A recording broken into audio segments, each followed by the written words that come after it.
Are you ready for liftoff? Don't miss Canada's #1 cannabis conference and trade show, Lift & Co Expo, coming this May the 12th through the 15th to the Metro Toronto Convention Center. Level up your industry intel at the Lift Cannabis Business Conference, plus connect with movers and shakers from across the cannabis industry and preview new products and services from over 250 exhibitors. Plus, everyone loves Lift & Co Expo's prizes, live music, and more. Visit liftexpo.ca for tickets. That's liftexpo.ca. Welcome back to The Talking Hedge. I'm Josh Kincaid, capital markets analyst and host of your Cannabis Business Podcast. Today we've got JJ McKay. He is the founder and publisher of The Fresh Toast. JJ, thanks for being on The Talking Hedge. I am thrilled to be with you, Josh. Likewise. For those who haven't heard of The Fresh Toast, they're living under a rock somewhere or whatever, why don't you tell the audience what The Fresh Toast is and then how you got involved? Well, for the million plus that see us every day, we're a content generator. But as a company, we are a media content company that produces fresh content every day, a majority of it being either cannabis, medical marijuana, or CBD. We run it on our site. We share it out on our social media, and we have about 1.5 million people following us on Facebook on the Fresh Toast News or the Fresh Toast. And we're launching a new site this week, the Fresh Toast Health. And then we turn around and then syndicate that content out to newspapers around the US and Canada. So in Canada, our partner is Post Media, and they've shared about 28% of all stories read in Canada on marijuana are our stories. And then in the United States, our big partner is Tribune Publishing and Tribune Content Agencies. So our stuff goes out to cities all over the country every day. That's great. So if people have stories and they want published, are you kind of an intermediary for that? Do you accept people's work? You don't. Well, and the other thing is the other side of our house, we're kind of a bifurcated company. We also are we partner with the largest medical training company in the United States. They have 1.7 million licensed healthcare professionals, of which 800,000 are physicians, which represents 80% of the practicing physicians in the US and 80% of all clinical investigators. So we work and we train them every month, or sometimes more than a month, on how to have the conversation around medical marijuana and how to look at that. And then we also are working with them. We're rolling out a new division in the next week that will deepen our relationship with that. And that's a 7-year exclusive partnership we have with them. That's great. So actually you're getting into the healthcare system and getting them to kind of know more about cannabinoids, CBD, THC, whatever. Is, we're very consumer focused. So we're very much, so we get lots of data every day. I mean, we have hundreds of thousands of people look at our stories. And so we know what people are interested in. And I will be in conversations with the industry, and the industry is full of a bunch of, I like to call it, they're a bunch of sommeliers, sometimes trying to talk to people at Applebee's. And there's a mixture of the message, and the sommeliers don't always get where the people at the Applebee's are coming from. So they'll say one thing and they'll say another. So like in the medical field, part of the issue is everybody's like, well, they should be prescribing weed now, medical marijuana now. And, there's not a process system within healthcare for that. But once it's federally legalized, there will be, and there'll be a reimbursement number and so forth. So right now, if you're a doctor, you don't have a reimbursement code, so you make no money off of doing it all, and it cuts into your patient time. You can't guarantee that the product you prescribe will be the product that they actually get, because there's such variance amongst products between states and sometimes within own batches. And then last but not least, if you prescribe that over a more traditional medication, it doesn't work and there's a harmful side effect. And the harmful side effect could be, hey, we tried this, but your asthma didn't get any better. I'm just making that up. And it got significantly worse, then that opens them up for malpractice. So there's multiple things for it to be mainstreamed into the medical community. But once the FDA steps in, what you're going to see an immediate change on how medical marijuana is used. I love that top-down approach, but how do you complete this cycle? can you end up talking to bud tenders in the same way with information in the back office and then consumers somehow? How do you, or is it just that? Is it just that the nurses teach everybody and it trickles down? Well, we have two approaches. So one approach is we go to where the customer is. We don't make the customer come to us. They're already reading the Chicago Tribune, the Toronto Star, they're already out there reading, the Miami Herald. They're already reading that information. And so we go to where it is, and if it tickles their fancy, they read it and then they learn more. But we reach such a broad scale that all of a sudden you're seeing a change in perception. And we reach into, two of our biggest readership states are Texas and Florida. So we have a huge distribution there. And so we talk to people about what it is. And then on the reverse, they then have the tools to have a conversation with their medical professional that is much more fact-based and expectation-based. So you asked earlier about we're not a PR firm. We create our own original content, and we have a very strict editorial policy of how all of our stories are very laid out similar. We're very much like a newspaper. Well, what are some of your favorite stories from last year? I'm sure there's thousands of them. Do you have one that stands out for any given reason from last year? Well, our number one story, because we do some things other than weed, is the Guinness Book World Record of sex. That's always a top story every weekend. So it's nice to know that for those that were in some type of relationship, there's a great adventure going out there in the United States right now.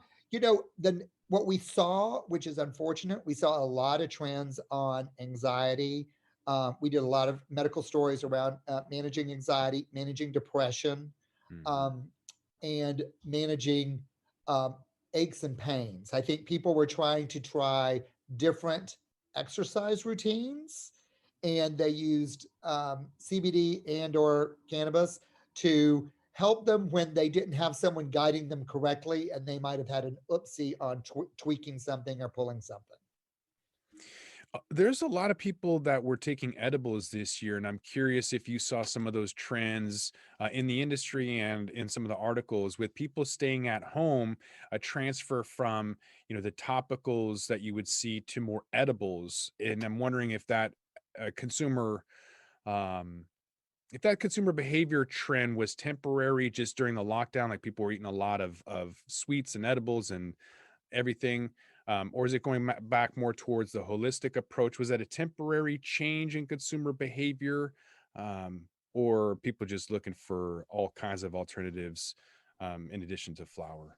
So we get a lot of, great question. I'm gonna, if you don't mind, I'm gonna answer it kind of a broader way. Yeah. We get a lot of feedback of how the product is used. So we work with great companies that give us POS, point of sale data that says, weed, flower is the number one way people still consume.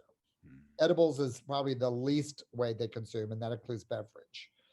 But edibles is usually the least traumatic way to enter if you've never done it, because you're doing something that you're used to, you're eating something.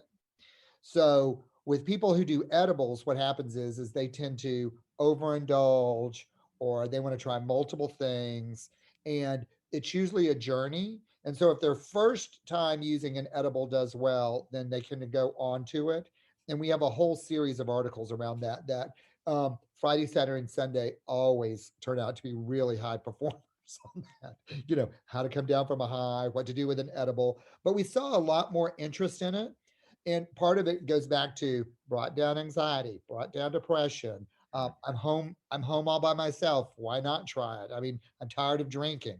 You saw a period where pre-COVID, California beer drinking on the first part of the week was on the way down. So now you have people who are doing this as a way to get through. Vaping is really popular. We've seen a lot of people vape because it's not as intrusive. There's a lot of stigma behind taking a joint, because people don't want to look like that typical hippie in their mind. And so we provide other aspects. And we also try to put it into context of, hey, it's no different than having a tequila shot. Yeah, you'll see that a lot in Arizona where vaping is a lot more popular. Washington pre-rolls are a lot more popular, and it's because of the stigma conservative down there in Arizona, but maybe that'll open up now that it's adult use. Um, Curious about East Coast, West Coast. We have the old school states, Washington, Colorado, even we'll throw them in there, Nevada, even Oregon, been around for a few years, 5 years maybe, on the adult use market. And wondering whether the stories you see on West Coast, East Coast, emerging markets versus traditional or older markets. What are you seeing out there? Because I kind of look at New York as, the financial hub, and yet just a few years ago, they didn't even know anything about dabbing. So now that everything's kind of going on board and New Jersey's legalized and Virginia's trying to, and all these states are trying to get out of debt and cure their budget woes, what is that leading towards in terms of the stories and the headlines that they're mostly clicking on? So, to give you an example of where the East Coast is, our first syndication partner was the New York Daily News when it was still independent. And so it was a long negotiation. And finally, the guy in charge, who I shall remain nameless, sends me a thing that says, "One last question." And I'm like, okay. And he says, in New York, marijuana is still illegal. Why should we cover it in the New York Daily News? And my response is, when we look at all the usage charts, New York City is always the #1 city in marijuana use. And in New York City, you can buy the exact same thing that you can buy in LA or the Bay Area or San Diego. You're just buying it from a guy who delivers it in a case or something. And his response was, "Let's get this partnership rolling." So why they're traditional legal states, usage is very similar to the same. But just like with the canna-curious and the cannabis emerging market, it is a slow rollout. We get a lot of feedback that people get overwhelmed in legal state stores because there's so many options. And those that have perhaps used it recreationally prior to legalization, shall we say, they had much fewer options and felt much more comfortable with the options. It's the difference between going to, say, In-N-Out Burger and the Cheesecake Factory. In-N-Out Burger, very few choices, but it's going to be good, and it's going to be something you want to come back to. Cheesecake Factory, it's like 17 pages of food, and you don't know how it's going to turn out. So, it's a journey as you go into legalization. What we hear, it's definitely a journey, and stores often the perception is stores give too much of an example. Unlike historically, because we're historically a drinking company, you can go into a Bevmo or a Total, and people pretty well know, I'm a vodka drinker, I drink bourbon, and they kind of know, they might know a portion, and then they're tickled because there's a bigger portion that they're used to, but they have a long history, and chances are their family has a history in drinking a particular type of alcohol.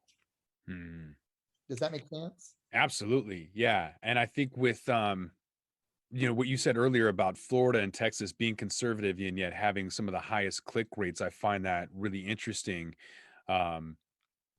So in the eventuality that national legalization happens, you're going to see conservative spots like Florida and Texas, adding, you'll have maybe dry counties like Texas already has, but there's a lot to those states.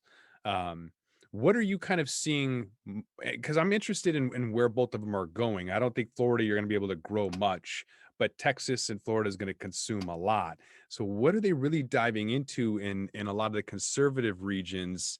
As I kind of imagine them just waiting for that opportunity to dig themselves out of a financial hole and add CBD and THC to the list. You have to remember, 4 years ago when they elected, it was something like 63% voted for the legalization of medical marijuana, and they said you had to reach a threshold, I think, of 65%, and the governor, stopped it, stop. So this last election, in I think 18, 71% of Floridians voted for medical marijuana. So that tells you something right there. The panhandle of Florida is probably one of the most robust marijuana growing regions in the country. The Panhandle of Florida, Lower Mississippi, Lower Alabama, and Lower Georgia is probably some of the most robust marijuana growing areas of the country because it's rich farmland, lots of water, and all that sort of stuff. So there is a hefty market that will emerge. And I think when you see full legalization, you will have you will see a hit taken on some of the big growers now because they're indoor grow, and outdoor grow will become very big because it's much cheaper. And you know, it's a case within amongst some conservatives of, well, now that it's legal, I can make money on it, so let's go full torpedo ahead. Mm-hmm. Yeah. So it's not unlike the lottery. If you remember, no one wanted a lottery until all the money was there, and then everybody has a lottery now. That's an interesting point. Did that answer your question? Yes, so we're seeing $411 million in last month that California purchased. And then with Illinois, you're seeing on average people going in there buying $110 per visit. But so I'm envisioning some of that in Illinois to be outside of the state. Right. Just like in Washington state, we had people coming in from Idaho and Portland coming in. But the majority of them, I would imagine, don't want to go back and stand in line and do all of that, buying a bunch back. So I would imagine that Florida, Texas, whatever new onboarding state is going to go through the same thing. Is it recreation, or is it more about medical in those two areas? Are people looking at CBD articles? Or are they looking at edible articles? Do you know? So I'm going to answer that two ways. So remember, pre-COVID and right into COVID, Chicago is one of the travel hub. That's one of the three travel hubs, real travel hubs that are open for recreational. So you have LA, you have the Bay Area, and then you have Chicago. So those are all big travel hubs. So you have a lot of people who can come in, buy it up, and fly out with it, or drive to it and fly out with it. So that's one of the reasons I think Illinois does really well. CBD is huge. It's becoming ubiquitous. When we launched the Fresh Toast at the very end of 2016, CBD was considered a subset of the marijuana world. And now CBD is expected to be its own standalone industry and is expected to be as big. It is, they track it similar to the supplement industry and the vitamin industry. So it's moving into that area. So CBD is very popular. The issue is it has launched itself in a way with often more product information than regular information. So you could buy it at Amazon, you could buy it at Walmart, you could buy it in all these places, and it's like this. So CBD in it, and as we've found, because it's not particularly well regulated, it may not be true. So people use CBD often as a experiment. And what they're using CBD for is anxiety and sleep and pain around, say, pain around joint pain, that sort of stuff. But at the end of the day, when it comes to CBD, it tends to be around some type of issue. People just don't like, hey, it's Wednesday afternoon, let's have some CBD. People don't do that. Or they might get CBD water because I have a busy day and this is going to get me going. That's what they're looking for. Whereas weed, we know a majority of weed is used for recreational, not unlike beer, not unlike wine, not unlike alcohol. There's definitely people who need weed for medical issues, but that's also in a much more constrained. People just don't go, oh, I have a backache, I have neck or shoulder pain or arm pain, let me smoke a joint. No, they don't do that. They're like, usually it's around something a little bit more. I have GERD, I have anxiety, I have esophageal problems, so I'm taking oil, so I could do that. So that tends to be a little bit more regulated. So that's about 25% of the market. The rest is, you know what? Drinking all this beer makes me fat, so I'm going to hit a vape 3 days a week, as we see what's happening in California. Yeah, definitely a change of lifestyle. I think everyone's looking for more healthier alternative ways of living, for sure. We're seeing that in grocery stores and everywhere else. So CBD as a supplement, guaranteed, yeah, more cannabinoids are going to be there, whereas CBG or CBN, pain, sleep, anxiety, all those things people are definitely going to be looking for. We've worked with a couple of celebrities and one celebrity wife who shall remain nameless, who could fit into her cheerleader costume from college 40 years earlier. Part of her thing is she never drinks, she only vapes because she doesn't get any of the calories. And she feels a stronger control system. And so when you really look at from females' point of view, especially in college, we also see it is easier for a college girl to vape and have better control because when you're out, I don't know if you drink, but if you're out at a bar in college, people are buying you drinks, let's do a shot. All of a sudden, without paying attention, you could be really wasted. And it's also a lot of peer pressure. People don't go, vape, vape, vape, vape. You can control it, and it's a closed system, so you don't have to worry about anything being put into your drink. Right. Being something, like a date rape drug or just an extra shot that might get you stumbling. Yeah, no, I actually haven't had anything to drink for a year. I quit drinking coffee like over 6 months ago, so I'm trying to cut it out. I'm sure I'll drink again, but it was for health reasons. I was overweight I'll blame it on the pandemic. Too much. You look great. Oh, thank you. I've lost I guess maybe like 20 pounds since I don't know, 6-7 months. So good job. Gyms are back open and I'm not eating the garbage that my wife was bringing in the house early last year. I'll blame that on her because I don't want to take responsibility for it. Well, I mean, I think everyone, had the COVID-7 or the COVID-10 or COVID-8, whatever they say. Yeah. I mean, in all honesty, though, sugar is really, really hard for me. I've done a lot of drugs and I've done a lot of things, and sugar is really, really hard for me to cut out. I have no willpower, and I don't even really apologize when I eat all of the candy that my wife's bring home and she doesn't get any of it. I just don't have any self-control or willpower. Anyways, I digress. I love how you're just so brutally honest. Yeah. But here's part of the issue when it comes to edible and beverages. Unlike most other parts in the countries in the world, we are volume consumers. That's why you have a buca di beppo. We look at a plate that you might get in Europe of pasta, and we're like, "What's this? Where's the rest?" Yeah. So we're always about volume.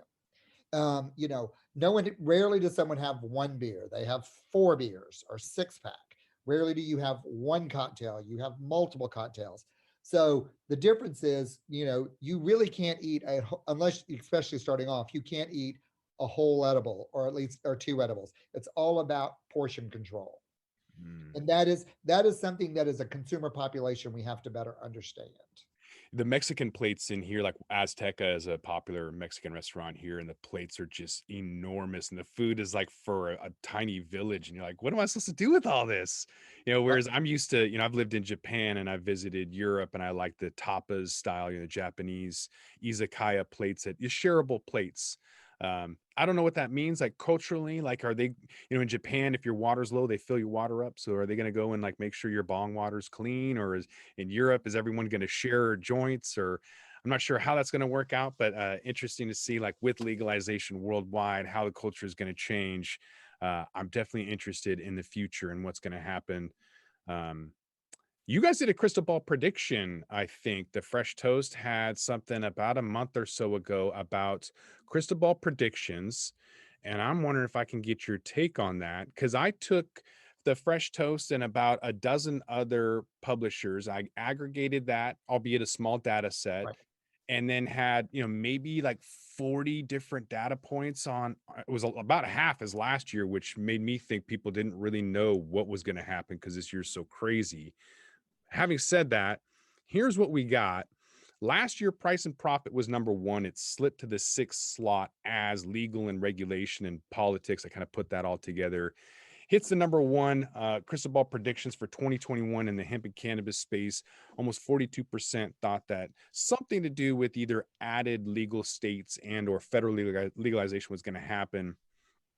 And just wondering about your take on some of these, either personally, what you think is going to happen, either in this order, or you can pick and choose what you think 2021 is going to look like. Well, I think one.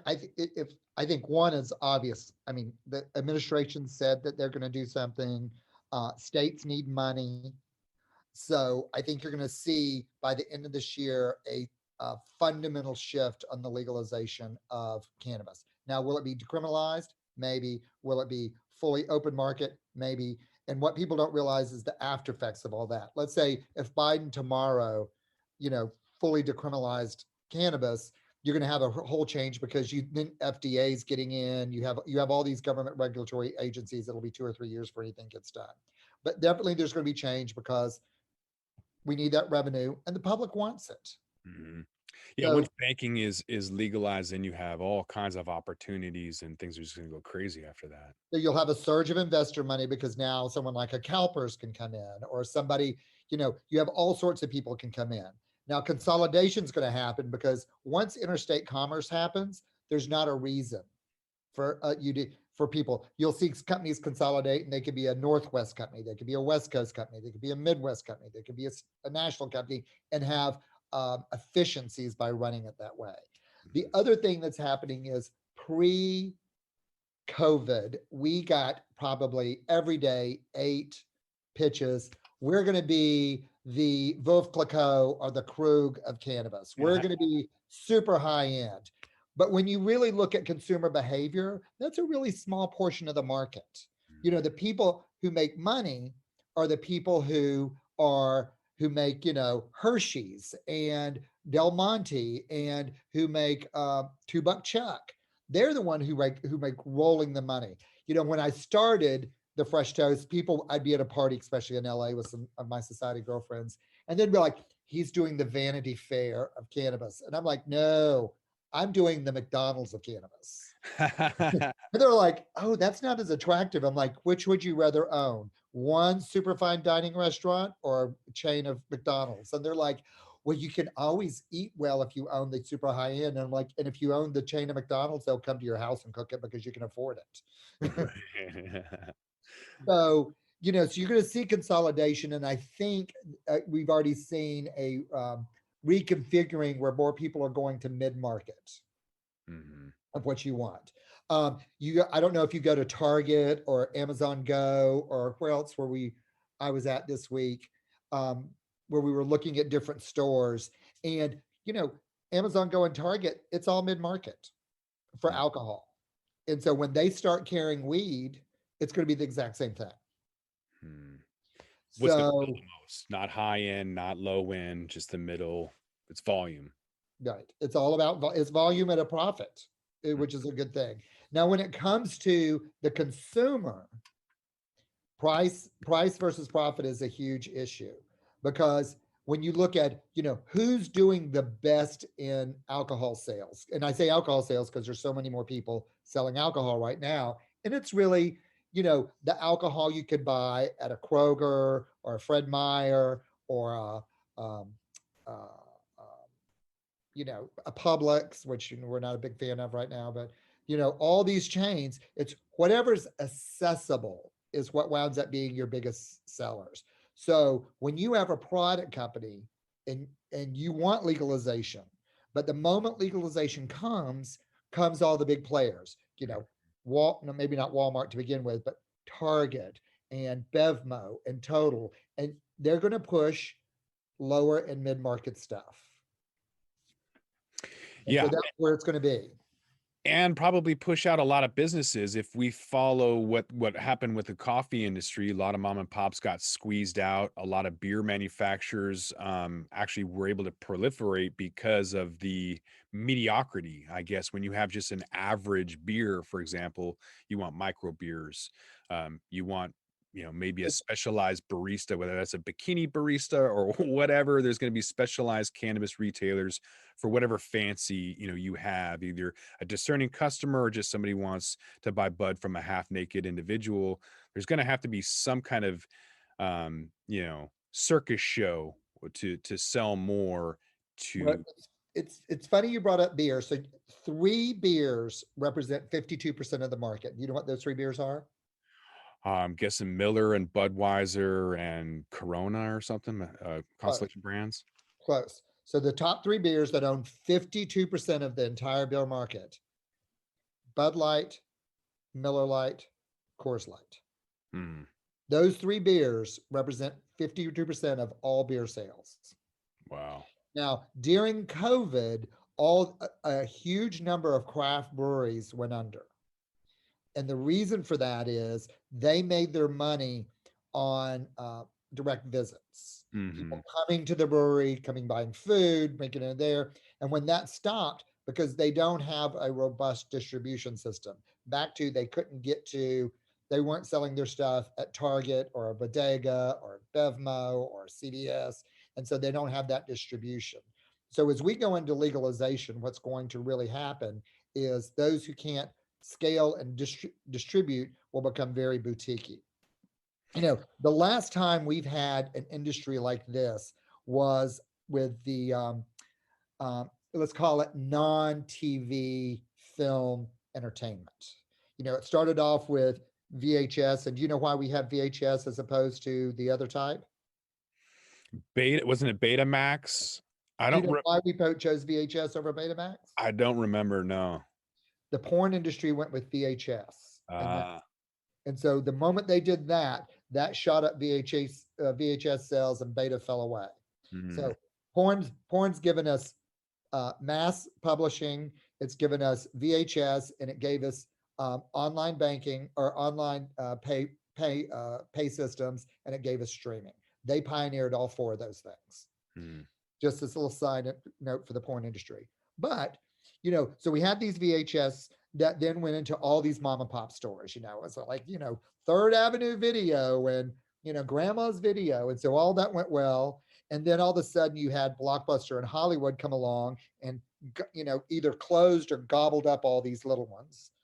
And then all of a sudden Hollywood Video and Blockbuster are like, oh, we're really great, we're the best thing ever. And then all of a sudden the grocery stores were like, hey, we're going to take a piece of that pie. And all of a sudden Hollywood Video goes under and Blockbuster starts shrinking. And the grocery stores are like, we're making a bunch of money. And then along comes Netflix. And all of a sudden they're like, wait, what? You can just see it on your TV? So we saw, and you saw content creators, you saw distributors, and then you saw retailers, and you saw how within a period of really 20 years, an entire industry came and went. And so, but it's a good indication for the cannabis industry because when legalization comes, they have to figure out how it's going to fit in the bigger scheme of a consumer's life and a business's life. There's very geeky. I feel very bad about that. No, that was awesome.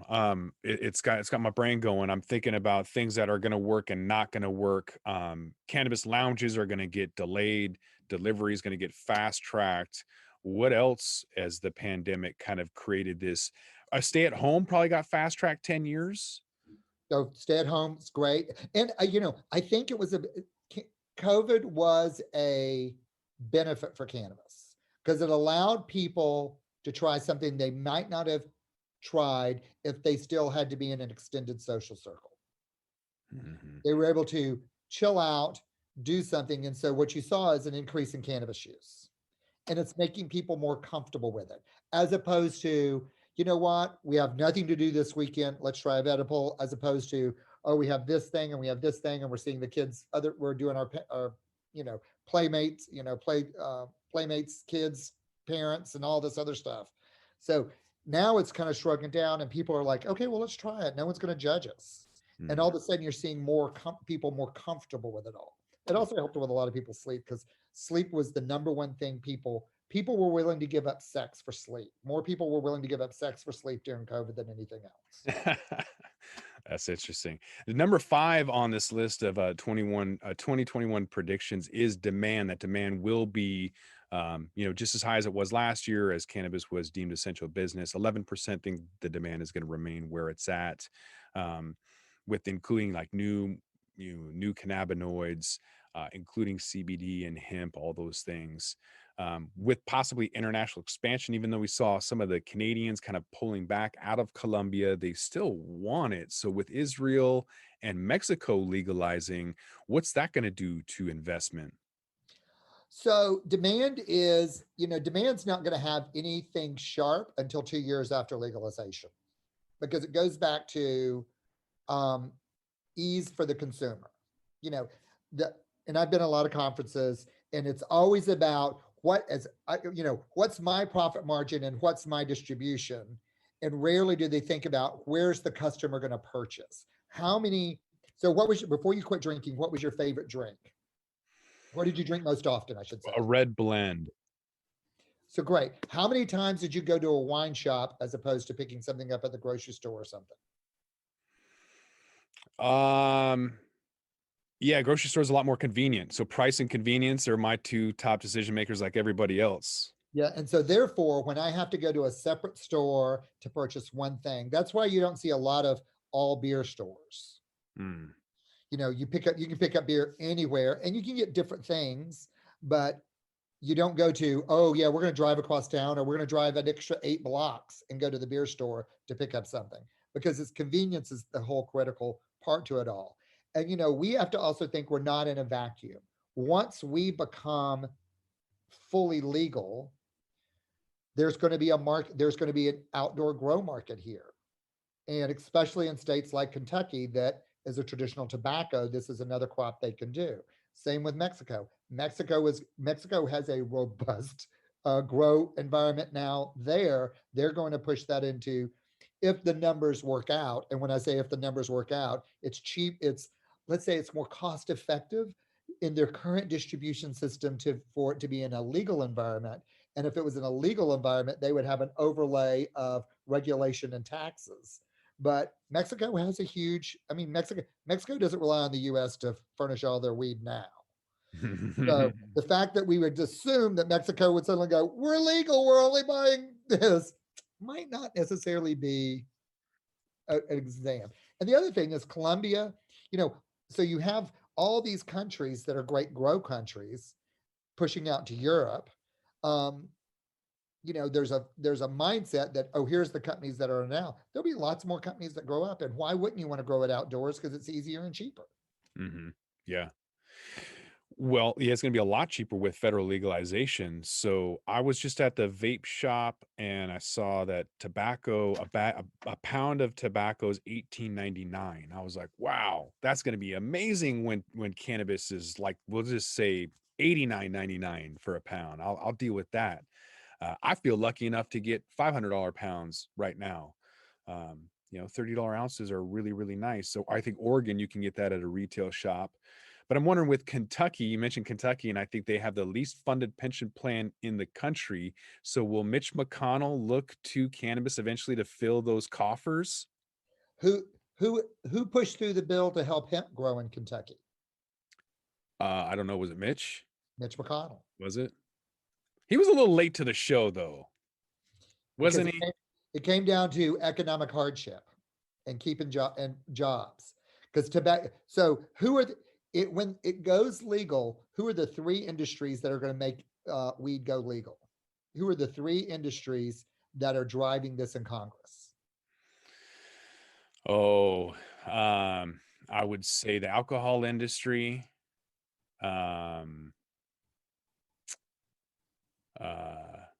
There's tobacco and pharmaceutical for sure. Ding. And they have a lot more influence on legalization than the weed industry does. Remember, the weed industry does basically In-N-Out Burger and Subway in sales all year. So if you took the whole weed industry, it equals the amount of sales that In-N-Out Burger and Subway does during the course of the year. So think about that in the scope of it all. So that really isn't that big of an economic push globally or nationally. Alcohol is super invested. Tobacco is super invested and sees where it's going. And also now all their technology coming out for vaping is geared to also be able to use weed. And then pharmaceutical sees it as a way to, as a brand new, a whole new revenue stream for a whole new set of treatments for illnesses, drugs, accidents, etc. So those 3 are really kind of moving across the system. So when that happens, you're going to see a lot of change. And alcohol actually is, in my opinion, the best partner. Alcohol knows how to get it into hotels. Alcohol knows how to do a distribution. They know how to do it in a restaurant, and they can blend it together. Weed is never going to replace alcohol because our culture doesn't. We're a drinking culture, but it will definitely be a big complement. Yeah. I don't think you will ever see a national change of consumption lounges because they just won't appeal to a lot of people. If, you know, unless they have food, and then all of a sudden, what if the girl doesn't like it? Most girls don't go to cigar bars. So, I mean, here's a perfect example. There's not a national chain of cigar bars. So, yeah, El Gaucho has a cigar bar, but it's very, very small, and I don't think El Gaucho is like everywhere. and it's also a part of their bigger, it's part of their bigger footprint. Mhm. But would we have something similar to what the red light district has in Amsterdam, where you can go to a bar and also consume, obviously you can't burn inside, but that's nice. Cause when I was over there, at least my wife could, drink some wine, and then I could smoke a joint, and that made for a lot better things rather than me staring at her going, "Are you almost done yet?" There you go. And so, but it's funny because I've spent the last couple of years talking to the alcohol and restaurant industry. I've been a keynote to a lot of big conferences, and the ultimate is to be at an Olive Garden. In an Olive Garden, the average sale is 2.5 glasses of wine. Hmm. So what's the ideal? You and your wife go, you have one vape, she has two glasses of wine, and your vape might be $20, her 2 glasses of wine are $12. And so they're getting a comparable amount. But what also is most likely to happen is another couple might go, they might get one vape and a glass of wine to begin with, and then maybe one more glass of wine. Because now they've chilled out. It's a vape that isn't too strong so they can drive. And then they're choosing to have the wine on top of that because people are used to having that wine to accent their dinner. Mm-hmm. Yeah. Or they might have one of those strains that gives them the munchies, and then they just order a whole food platter, and then next thing you know, their bill is More. Yeah, endless bread basket. that's not going to help. Yeah, I'm not even sure the places that have the endless stuff would like to do the munchie one. No. That's going to be a different model for sure. They have to change that up. That's funny. Anything we didn't cover? Anything that you are anticipating to be a big story that isn't a story yet? Anything you want to cover at all? I think when it goes legal, you're going to be surprised at who jumps in. I think what's going to be anticlimactic is the general public's just going to take it as if it was another beer rolling out. Mm-hmm. I don't think there will be as much consumer uprising as there was with New Coke. That's great. So there's only 2 states that are left out at this point: Idaho and North Dakota. Is that right? So Idaho is built in such a way you can go anywhere and get it. Yeah. So are they going to just like wait until it's federal? Are they going to be the last ones to approve it? Or is it going to be this just island around Idaho that you just have to like go around because there's just let's just remember also, Idaho and North Dakota are Idaho's different because they have the Sun Valley, all that area. But in general, they tend to be more go it alone, anti-government type of people. That does not mean that product is not available to everybody who wants it. Well, yeah, Spokane, Washington can attest for that because they get a lot of sales from their Idaho residents crossing the border and buying in Spokane. I'm sure they have local dealers who also fulfill their need too. Same with North Dakota. It's all about, it's this hypocrisy of I don't want to do that because that's wrong, and where's my portion of it? Do you have any opinions about Montana back in the day reversing their medical stance, very similar to what South Dakota is trying to do with their judge, reversing that, or the delay on New Jersey's part? I mean, Virginia wanting to launch in 2024. It's like, how long does this take? Well, it actually, to roll out a program does take a while, because once you start doing medical and a legal entity, there's a lot of oversight to it all to make you have consistency in product. But let's be real when it comes, especially to New Jersey, New York, etc. Do you know what the battle is over? Is who's getting the money. So when I'm this rough numbers, 10 license in the state of New York. Do you know what you had to do to get that license? Be in business for 30 years and pay 20 million. To apply for the license, you had to pay $1 million fee upfront, non-refundable. and you had to have 5 million lined up, including the real estate. Oh, That could be an escrow, so you could have that in commitments, but you had to pay $1 million. They had 50 companies, over 50 companies apply, and they gave 10 license. So the state made 40 some odd $million for doing nothing. wow. That's So, like Ohio. and let's think of New York, New Jersey. As we know, they have a, shall we call it a complicated governmental system? Sidestepping the corruption there. Because it is a lot of money. And I will say Colorado has done the best. Colorado has the best taxing system. They got rid of the most. They are the one who's gotten rid of the most of the black market, the illegal market. They've done the best job, and rarely has anybody done. And you look at California. California has fumbled the rollout because they couldn't figure out, they couldn't say, here's the model for the state. It was like, oh, this and this. And everyone kept trying to put their hand in their pocket. Mm-hmm. You know, many people go to a legal store, like what they find, and then find someone who'll sell it to them cheaper.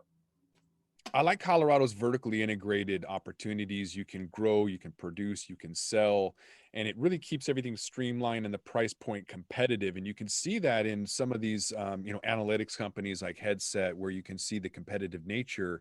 And Washington has a ton of brands, so we're competitive, but a lot of companies have multiple brands. You go to Colorado and it seems like it's more competitive because they're able to kind of control that whole, the whole supply chain. So I really like their model as well.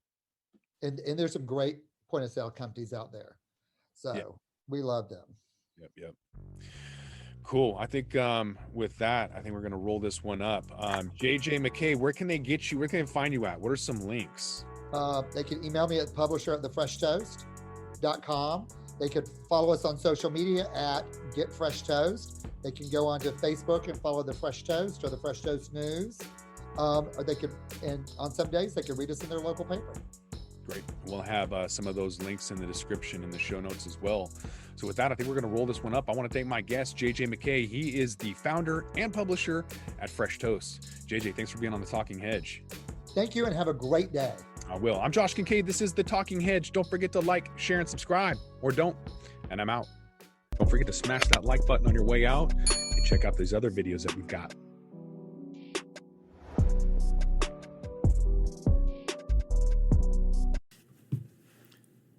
Hello, hemp friends. This is your host, Morris, from Volume Up, the Let's Talk Hemp podcast, where we explore and discuss all things hemp all the time. From industrial to nutritional to therapeutic to lifestyle, hemp has a place and a home pretty much everywhere. Download episodes now of the Let's Talk Hemp podcast wherever you listen to podcasts. Come get loud with me on Volume Up as we take industrial hemp to a whole new level in 2022 and beyond.